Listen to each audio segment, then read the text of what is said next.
Moldovis შემდეგ, რომელმაც მიიღო მკაფიო გზავნილი ევროპელი ლიდერებისგან, რომ ევროკავშირში გაწევრიანებაზე მოლაპარაკებები შემოდგომაზე უნდა დაიწყოს, განცხადებები კეთდება უკვე უკრაინასთან მიმართებითაც სამორმა ქვეყანამ, რომ წინ უნდა წაიწიოს ევროინტეგრაციის გზაზე. ეს განცხადებები კოპენჰაგენში გაკეთდა, სადაც საგარეო საქმეთა მინისტრების არაფორმალური შეხვედრა მიმდინარეობს. განსაკუთრებით აქტიურობენ ამ თვალსაზრისით ბალტიის ქვეყნების წარმომადგენლები. თუმცა უკრაინასა და მოლდოვასთან ერთად საქართველო აღარ განიხილება. ქვეყანა, რომელიც ერთ დროს ასოცირებული ტრიოს ლიდერი იყო, ახლა კი რეპრესიების გაძლიერების გამო იღებს კრიტიკას, ევროინტეგრაციის პროცესში მინისტრებს არ უხსენებიათ. ზურა პეტროსიანი მოგვიყვება ევროკავშირის პრეზიდენტი დანიის დედაქალაქში მიმდინარე შეხვედრის შესახებ.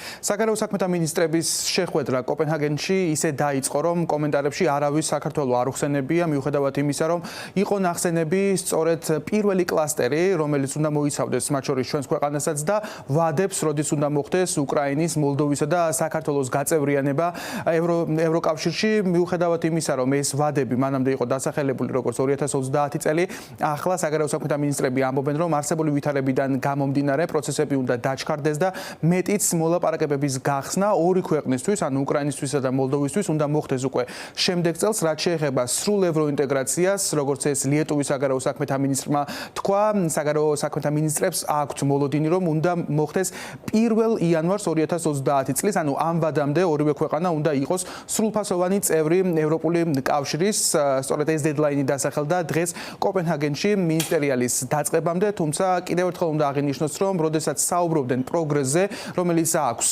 ამ ქვეყნებს, საქართველოს საერთოდ არ იყო ნახსენები ამ კონტექსტში და მისი, ასე ვთქვათ, განხილვა ამ პირველი კლასტერის ქვეყნებს შორის არ მომხდარა. ასევე რაზე იმსჯელებენ დღეს საგარეო საქმეთა მინისტრები, რა თქმა უნდა, ეს არის უკრაინა და რუსეთის აგრესიული ომი უკრაინის წინააღმდეგ, განსაკუთრებით პროცესები დაჩქარდა მას შემდეგ, რაც 2 დღის წინ კიევზე მიიტანა მოსკოვმა მორიგი დარტყმა, რომელსაც 23 ადამიანის სიცოცხლე ემსხვერპლა, ამიტომ საგარეო საქმეთა მინისტრები დღეს განიხილავენ თუ როგორ შეიძლება დაჩქარდეს მათ შორის მე-19 სანქციების პაკეტის მიღებაც, განსაკუთრებით აქტიურები არიან ბალტიის ქვეყნების საგარეო საქმეთა მინისტრები, დიპლომატები ამბობენ, რომ ეს სანქციების პაკეტიც უნდა იყოს მიღებული უახლოეს თვეებში, კერძოდ კი შემოდგომაზე და ასევე მათი მოსაზრება არის ის, რომ სასწრაფო წესით უნდა მოხდეს გაყინული რუსული აქტივების საქმის გადაწყვეტაც, მაგალითად, ესტონეთის საგარეო საქმეთა მინისტრი ამბობს, რომ დაუყოვნებლივ უნდა მოხდეს ამ ფულის გადარიცხვა უკრაინისთვის, რომელსაც სჭირდება ახლა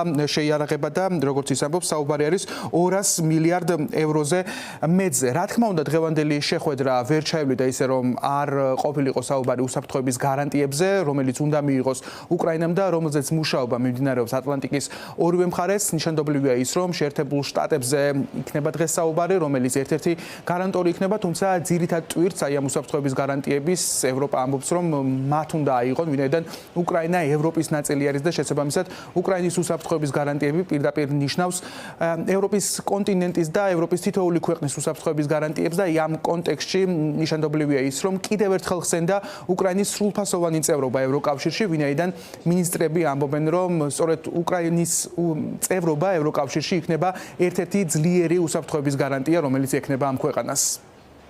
ლიეტუვა ყოველთვის და მუდამ დაუჭერს მხარს უკრაინის ტერიტორიულ მთლიანობას.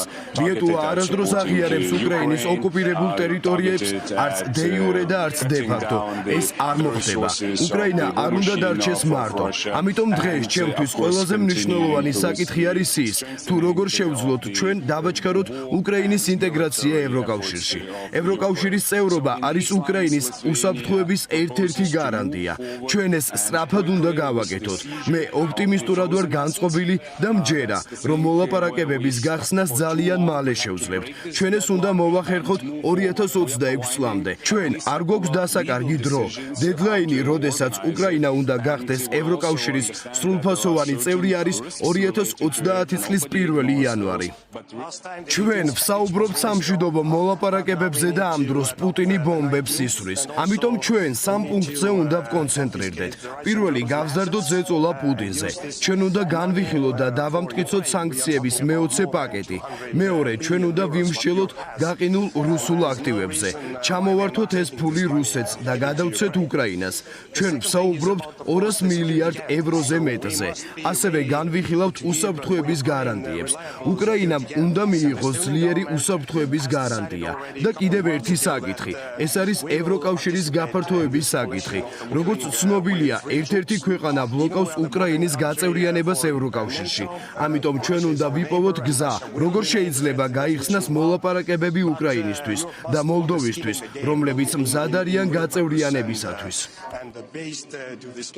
ჩვენ დღეს კვლავ განვიხილავთ რუსეთის ომს უკრაინის წინააღმდეგ. დამატებით რისი გაკეთება შეგვიძლია, რადგან ვხედავთ, რომ რუსეთს არ სურს მშვიდობა.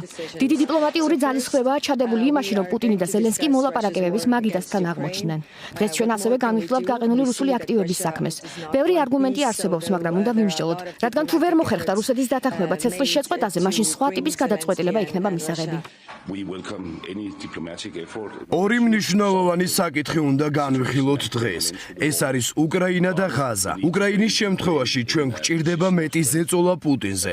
ცხადია, რომ ერთადერთი, რასაც პუტინი ახლა აკეთებს, არის დროის მოგება და ყურადღების გადატანა და კიევის უკანასკნელმა დაბომბვამ ეს კიდევ ერთხელ ცხადყო.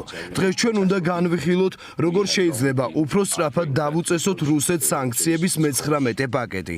ასევე გავაგრძელოთ მსჯელობა უსაფრთხოების გარანტიებზე, რომელიც უნდა მიიღოს უკრაინამ. ეს მსჯელობა გუშინ თავდაცვის მინისტრებმა დაიწყეს და ჩვენ დიპლომატიურ გზაზე ვიმსჯელებთ ამავე საკითხზე კონსენსუსის მისაღწევად. ჩვენი შეხვედრის მთავარი თემა არის უკრაინის მხარდაჭერა და ის თუ რისი გაკეთება შეგვიძლია ჩვენ. ჩვენი მხარდაჭერა ურყევია განსაკუთრებით იმ სასტიკი თავდასხმების ფონზე, რომელიც მოსკოვმა 2 დღის წინ განახორციელა კიევზე. ჩვენ გავაგრძელებთ ზეწოლას რუსეთზე, მათ შორის სანქციების გამოყენებით, რათა მან შეწყვიტოს ეს სასტიკი ომი. გარდა ამისა, ჩვენ ერთიანები ვართ იმ პოზიციაში, რომელიც ევროპის უსაფრთხოებასთან არის დაკავშირებული. უკრაინის უსაფრთხოების გარანტიებზე მსჯელობა გაგრძელდა ფინეთშიც, სადაც სპეციალური ვიზიტით იმყოფება ურსულა ფონ დერ ლაიენი, ევროკომისიის პრეზიდენტი, აღმოსავლეთ საზღვრის ქვეყნებს სტუმრობს, ანუ ნატოს აღმოსავლეთ საზღვრის ქვეყნებს. გუშინ ის იმყოფებოდა რიგაში, სადაც მოინახულა დრონების მწარმოებელი ქარხანა, მას შემდეგ კი უკვე გადავიდა ფინეთში, მას ასევე აქვს დაგეგმილი რიგი სხვა ვიზიტებისა. ფინეთის პრემიერ-მინისტრთან ერთად გაკეთებულ განცხადებებში კიდევ ერთხელ აღინიშნა ის, თუ რამდენად მნიშვნელოვანი არის სწორედ აღმოსავლეთ საზღვრების უსაფრთხოება და უკრაინისთვის გარანტიების, უსაფრთხოების გარანტიების მიღება. ასევე ორივე ქვეყნის ლიდერმა აღნიშნეს ის, რომ დამატებითი შეიარაღება არის საჭირო როგორც უკრაინისთვის, ასევე ზოგადად ევროკავშირისა და ნატოს წევრი ქვეყნების თავდაცვის უნარიანობის გაზრდაც, რაზეც 800 მილიარდ ევროზე მეტი დაიხარჯება 2030 წლამდე. ასევე, რა თქმა უნდა, საუბარი იყო ევროკავშირის გაფართოებაზე, რომელშიც კიდევ ერთხელ აღინიშნა, რომ ამ ეტაპზე იქნებიან პროგრესის შესაბამისად უკრაინა და მოლდოვა. რუსეთის სასტიკი ომი უკრაინის წინააღმდეგ უკვე მე-4 წელია მიმდინარეობს. აშკარა, რომ პუტინი ამაზე არ გაჩერდება. როდესაც ჩვენ ვაგრძელებთ უკრაინის თავდაცვის მხარდაჭერას, ჩვენ ასევე ვიღებთ უფრო მეტ პასუხისგებლობას ჩვენივე თავდაცვის გასაძლიერებლად. ეს არის ლოგიკა, რომელიც დგას 800 მილიარდი ევროს ოდენობის ევროკავშირის თავდაცვის ინდუსტრიული გეგმის უკან. ჩვენ უნდა გავზარდოთ ზეწოლა რუსეთზე, რათა ის მოლაპარაკებების მაგიდასთან დაჯდეს. ჩვენ ამჟამად მუშაობთ სანქციების მე-19 პაკეტზე. წინა 18 პაკეტი მტკივნეულია და ვხედავთ გვერდის ავლის მცდელობებს. ჩვენ განვაახდებთ და გავაგრძელებთ ჩვენ სანქციებს. და რაც მთავარია, ჩვენ გავაგრძელებთ უკრაინის ურყევ მხარდაჭერას, ფინანსურად, სამხედრო თვალსაზრისით და დიპლომატიურად. დარწმუნებული ვარ, რომ ჩვენ გვაქვს ძალა უზრუნველყოთ სამართლიანი და მდგრადი მშვიდობა უკრაინისთვის. ჩვენ უნდა გავაგრძელოთ ევროპის თავდაცვის გაძლიერება. საფრთხე რუსეთის მხრიდან არ გაქრება მაშინაც კი, თუ უკრაინაში ბრძოლა დასრულდება. პუტინის უნდობა არ შეიძლება.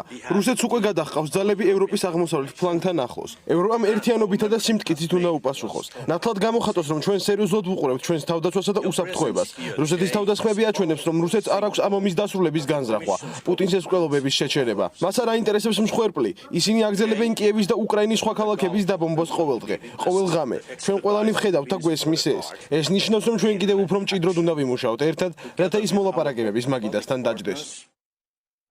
უსაფრთხოების გარანტიების ჩარჩო დოკუმენტი კი კიევის თქმით არის ფაქტობრივად უკვე მზად. მასზე კიევთან ერთად იმუშავა ვაშინგტონმა და ევროკავშირის წევრმა ქვეყნებმა. გუშინ ვოლოდიმირ ზელენსკიმ პუნქტების ნაწილი გაასაჯაროვა და ორი მნიშვნელოვანი პუნქტი შემდეგნაირად გამოიყურება.